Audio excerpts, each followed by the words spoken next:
Akkam jirtu hordoftoota chaanaalii Barumsa har'a kan waliin ilaallu tokko tuqaa lama meeshaalee beekamoo mana yaalii faayidaalee isaanii seerota of eeggannoo fi adeemsota manneen yaalii saayinsii keessaa kan jiru waliin ilaalla. Haga xumura viidiyoo kanaatti na hordofaa. Ga'umsa barachuu yoo xiqqaate gonfatamuu qabu. Adeemsaa fi xumura barnoota mata duree kanaatti jedha. Erga mata duree kana xumurtanii booda waan isin baruu qabdan asirratti isiniif tarreesseetii jira. Innis maa'inni seerota of eeggannoo mana yaalii keessaa ni ibsita jedha. Isaan ibsuu danda'uudha qabdu. Meeshaalee mana yaalii yookiin laaboraatoorii garaagaraa addaan ni baafatta. Meeshaalee laaboraatoorii keessa jiru isaan tokko tokkoon addaan baasuun dirqama ta'a jechuudha. Erga mata duree kana xumurtanii booda. Karaalee of eeggannoo qabuun itti fayyadama meeshaalee mana yaalii gochuun ni agarsiifta. Mana yaalii keessatti of eeggannoo taasifamuu qaban ni shaakalta. Mana yaalii keessatti of eeggannoowwan taasisuu qabdan ni jira. Isaan tokkoon tokkoon baruu qabdu jechuudha. Adeemsota gochaalee mana yaalii keessa gocha ni agarsiifta. Adeemsota gochaalee mana yaalii keessa gocha ni agarsiifta jedha. Mana yaalii keessatti yommuu hojjettu balaawwan uumamuu danda'an adda baasuun adeemsota of eeggannoo sirrii ta'an hojii irra ni oolchitaadha. Isaan kana hunda isaanii warra asirratti tarreeffaman kana jechuudha. Erga mata duree kana xumurtanii booda hundasaa baruun dirqama ta'a jechuudha. Tokko meeshaalee mana yaalii beekamoo. Meeshaalee mana yaalii ni jiru. Isaan waliin ilaalla jechuudha. Meeshaalee fi faayidaa meeshaalee beekamoo mana yaalii saayinsii. Meeshaalee mana yaalii saayinsii keessatti fayyadan maal fa'i? Faayidaan isaanii hoo? Meeshaalee beekamoo mana yaalii saayinsii. Gabatee tokko irratti asirratti nu tarreesseetii jira. Meeshaalee beekamoo mana yaalii saayinsii jechuudha. Isaan waliin ilaalla jechuudha. Asirratti akkuma argitan mooyyee fi tumaa wantoota caccaboo bulleessuuf tajaajila. Egaa mana keessan keessattis jiraachuu danda'a. Mana keessan keessa jiraachuu danda'a kun jechuudha. Mooyyee fi tumaa jechuudha. Wantoota jajjaboo caccabsuu barbaanne tokko ittiin caccabsuufidha jechuudha. Inni itti aanu immoo filaaskiidha. Inni asirratti argitan kun maalni filaaskii jedhama. Maaliif tajaajila inni? Taliila dhimbiiban yookiin distileeshiniin argamu kuusuuf tajaajila. Wanta tokko yeroo dhimbiibdan jechuudha. Eessa keessatti kan isin kuustani? As keessatti jechuudha. Maal keessatti? Filaaksii kana keessatti kan isin kuustan.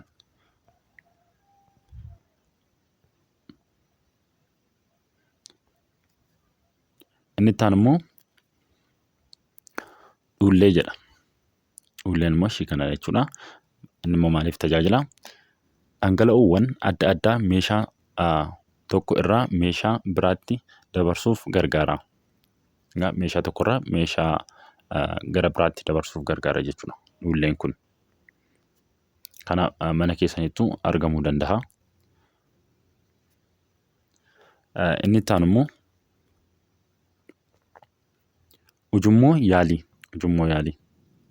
Kana yeroo hospitaala deemtan argitaniitu ta'a. Ujummoo yaalii kana jechuudha. Yeroo gara laaboraatooriitti isin ergan argitanii beektu ta'a tarii. Kun maal jedhama? Ujummoo yaalii jedhama jechuudha. Eddattoowwan xixiqqoo itti qabachuuf gargaara. Yaaliiwwan walnyaattota muraasa barbaadan keessatti gaggeessuuf fayyada. Yaalii xixiqqaa kan ta'e jechuudha. Yookiin walnyaattota achi keessatti walnyaatisa gaggeessisuuf kan itti fayyadaman jechuudha. Inni itti aanu immoo biikariidha. Biikarii. Meeshaalee walnyaatinsi keemikaalaa keessatti gaggeeffamudha. Asirratti akkuma argitan isheen kun walnyaatinsi keemikaalaa keessatti gaggeeffamudha jechuudha. Asirratti akkuma argitan fakkii kanarraa lakkoofsa ofirraa qaba jechuudha. Lakkoofsa ofirraa qaba. Lakkoofsa kana fayyadamuudhaan kan itti naquudhaan walnyaatinsa keemikaalaa keessatti gaggeessisan jechuudha. Vooliyumii qabii hammamiitiin kan jedhu asirraa lakkoofsa ofirraa qaba jechuudha. Inni itti aanu immoo maayikirooskoppiidha. Maayikirooskoppii wantoota ijaan hin mul'anne guddisee agarsiisuuf fayyada. Wantoota akka maayikiroo-orgaanizimoota guddisee nuuf agarsiisa jechuudha maayikirooskoppiin. Inni itti aanu immoo peetri diishiidha. Peetri diishiin moomanii baakteeriyaan kan keessatti horsiifamudha. Baakteeriyaa kan keessatti horsiisanidha jechuudha. Baakteeroonni kan fayyadan ni jiru, kan hin fayyadne ni jiru. Achi keessatti horsiisuuf baakteeroonni kan fayyadaman ni jiru. Fakkeenyaaf biyyeedhaaf baakteeroonni barbaachisan ni jiru. Isaanillee kan horsiisan maal irratti jechuudha? Peetri diish irrattidha jechuudha. Inni itti aanu immoo madaala hangaati. Hanga re'eejentootaa fi wantoota biroo safaruuf gargaara. Hangi isaanii hagami kan jedhu ittiin safaruuf fayyada jechuudha. Siliindarii safaraa. Qabee dhangala'oo safaruuf gargaara. Isaan kun akkuma argitan ofirraa qabee hagamii qabata kan jedhu ofirraa lakkoofsa ni qabu. Qabee dhangala'oo tokko safaruuf kan itti fayyadamnudha jechuudha. Itti aansuudhaan tokko tuqaa tokko lama wantoota naannootti argaman irraa meeshaalee mana yaalii hojjechuu jedha. Wantoota naannoo keenya irratti argaman irraa meeshaalee mana yaalii hojjechuun ni danda'ama jechuudha. Wantoota naannoo keenyatti argaman irraa meeshaalee yaalii hojjechuun ni danda'ama. Kunis faayidaa baay'ee qaba. Isaanis dandeettii kalaquu, gabbisa, baasii xiqqaa ta'een hojjechuun itti gargaaramuun barumsa qabatamaa taasisuu fi kan kana fakkaataniif gargaara. Wantoota naannootti argaman irraa meeshaalee mana yaalii oomishuuf kanneen eeraman ala faayidaalee maal qaba? Faayidaalee hedduu qaba jechuudha. Gocha tokko tuqaa afur yoo ilaallu meeshaalee naannootti argaman irraa ullee fi biikarii qopheessuun wantoota barbaachisan qaruuraa pilaastikii abbaa liitira tokko haayilaandii isa jennu sun jechuudha. Haaduu fi qaxxaamurtuu jechuun murtuu jechuudha. Ullee fi biikarii qopheessuuf jechuudha warreen barbaachisan. Tartiiba gochaa yoo ilaallu tokkoffaa irratti qaruuraa pilaastikii abbaa liitirii tokko qopheessuu haayilaandii jechuudha. Lammaffaan haaduu fi qaxxaamurtuu qopheessuu haaduu kan ittiin murannu jechuudha. Sadaffaan immoo fiixee haaduu fayyadamuun qaruuraa pilaastikichaa jidduu isaatti urii jedha. Isas ni urtu. Qaxxaamurtuu fayyadamuudhaan qaawwaa urame irraa ka'uun qaruuraa pilaastikichaa bakka walqixaa lamatti murii sana booda ni murtu. Inni gara mataa jiru akka maalitti tajaajila? Inni akka maalitti tajaajila jechuudha? Akka ulleetti tajaajila. Inni gara gadii immoo akka maalitti tajaajila? Akka biikariitti tajaajila jechuudha. Asirraa ilaaluu dandeessu akkuma asirraa fakkii tokko tuqaa 8 irraa jechuudha. Meeshaalee ammayyaa fi kan naannoo wal bira qabamee yeroo ilaalamu jechuudha. Ishiin kun ulleedha. Ishiin kun immoo biikariidha jechuudha. Haayilaandii irraa kan qophaa'edha kun akkuma argitan. Gocha tokko tuqaa 5 moodela sombaa namaa wantoota naannootti argaman irraa hojjechuun taateewwan yeroo qilleensa ol fudhannuu fi gadi baafnu uumaman agarsiisi. Isa kana isin hojjettanii isin agarsiisuu dandeessu. Gara barnoota keenya itti aanutti dabarru. Tokko tuqaa 3 yoo ilaallu adeemsotaa fi seerota of eeggannoo manneen yaalii saayinsii keessaa jedha. Gocha tokko tuqaa 6 of eeggannoo waliinii fi dhuunfaa mana yaalii saayinsii keessatti taasifamuu qabu maal akka ta'e ganii irratti mari'achuun barreessaadha. duras waliin dubbanneeti turre of eeggannoowwan taasifamuu qaban jechuudha. Ol deebitanii viidiyoo kana ilaaluu dandeessu jechuudha. Of eeggannoowwan mana yaalii keessatti taasifamuu qaban. Isaanis maali? Mana yaalii saayinsii keessatti yaaliin yeroo hojjetamu of eeggannoo gahaan kan hin taasifamne yoo ta'e balaawwan adda addaatu quunnamuu danda'a. Balaawwan uumamuu danda'an kana hambisuuf immoo of eeggannoo taasisuun barbaachisaadha.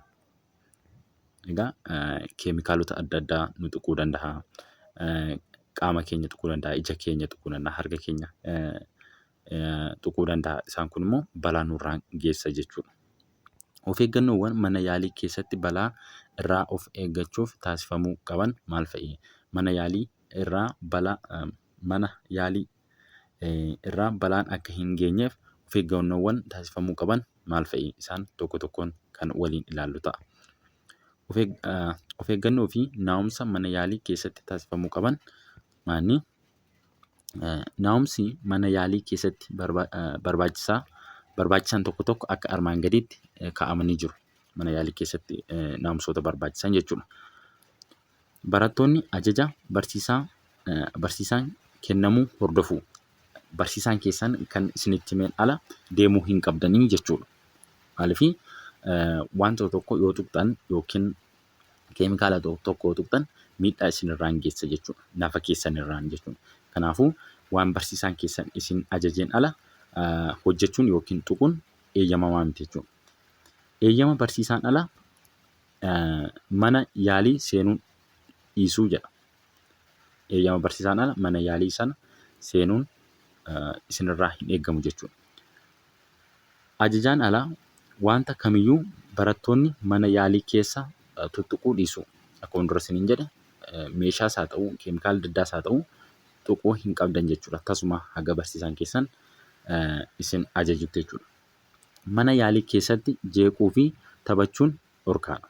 Achi keessatti taphachuus hin qabdanii, jeequus hin qabdan jechuudha. Mana yaalii keessatti, laaboraatoorii keessatti jechuudha. Meeshaalee yaalii irratti caban ariitiidhaan gabaasuu. Wantoota caban jechuudha yookiin wantoota miidhaman jechuudha. Meeshaalee yaalii kuni cabeera, kuni miidhameera jettanii gabaasuu qabdu jechuudha. Teessoo mana yaalii keessaa asii fi achi sochoosuun dhorkaadha. Teessoo mana yaalii, teessoo laaboraatoorii keessa jechuudha. Bakka keemikaalonni irra nam'an, bakka meeshaaleen irra taa'an sochoosuu hin qabdan jechuudha. Bakkuma taa'e sun turuu qaba. Mana yaalii keessatti bilbila haasa'uun dhorkaadha.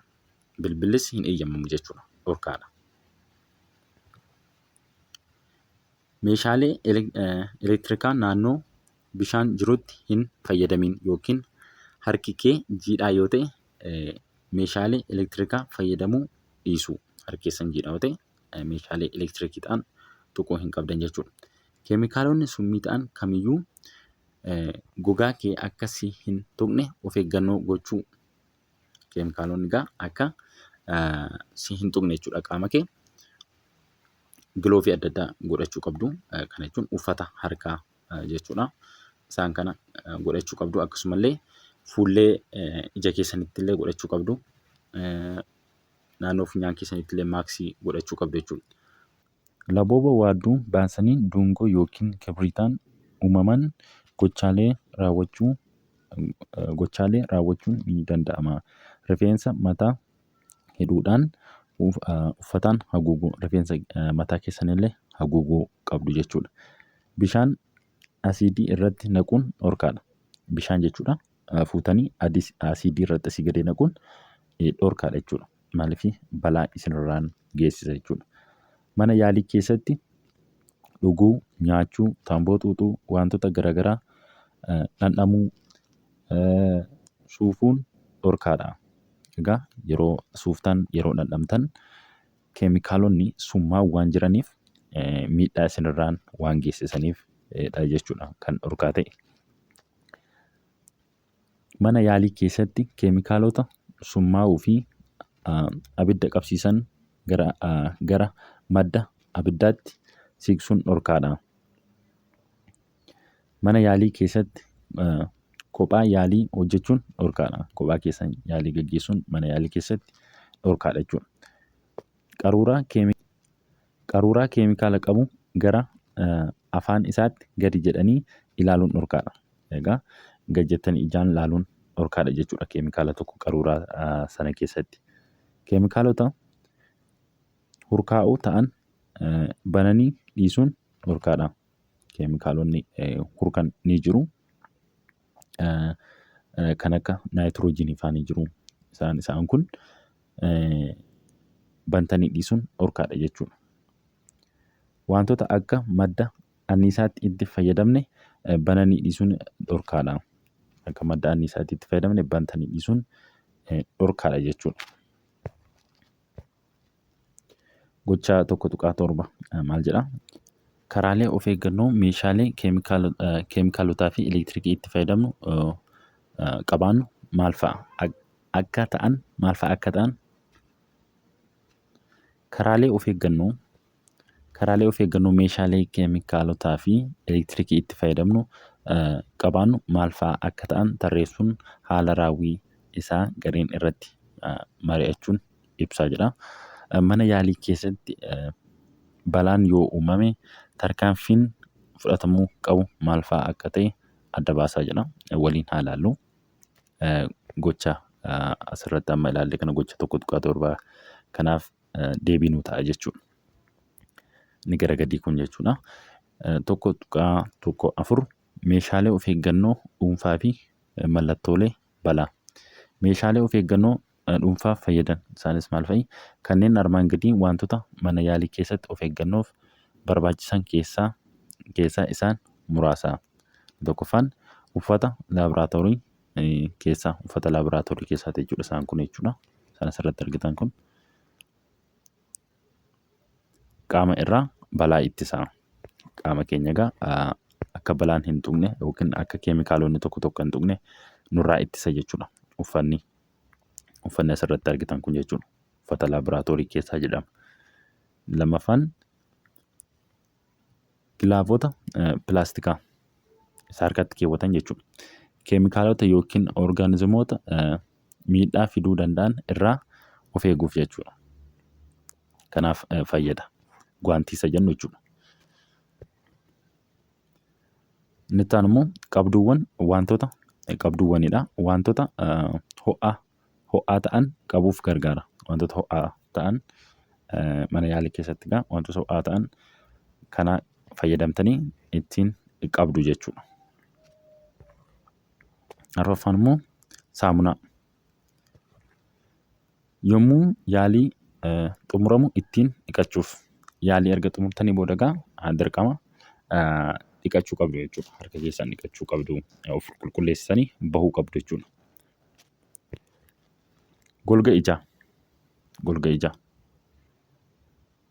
Ija irraa balaa ittisuuf isaan kana ija keessanitti keewwachuu qabdu jechuudha. Maaliif keemikaalonni akka ija keessan hin tuqne isinirraa dhorkaa jechuudha. Itti aansuudhaan immoo maaksii afaanii fi funyaan irraa balaa ittisa. Afaanii fi funyaan irraa balaa ittisa jechuudha. Keemikaalonni tokko hurkaniitillee kan nama miidhan waan jiraniif afaanii fi funyaan irraa balaa ittisuuf gargaara jechuudha. Kana keewwachuun dirqama ta'a yeroo mana yaalii seentan. Torbaffaan immoo dhaamsituu ibiddaa. Dhaamsituu ibiddaa isaan kana jechuudha. Balaan ibiddaa yoo ka'e ittiin ittistu jechuudha. Balaa ibiddaan tasa yoo ka'e kanaan kan isin dhaamsitan jechuudha.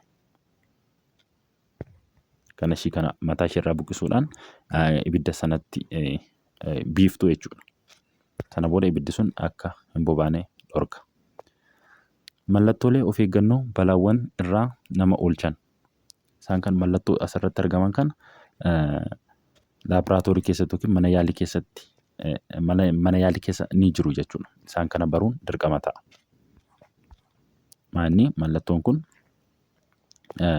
Mallattoon kun jechuudha wanta boba'uu danda'anidha jechuudha. Isaan kun wanta boba'uu danda'an.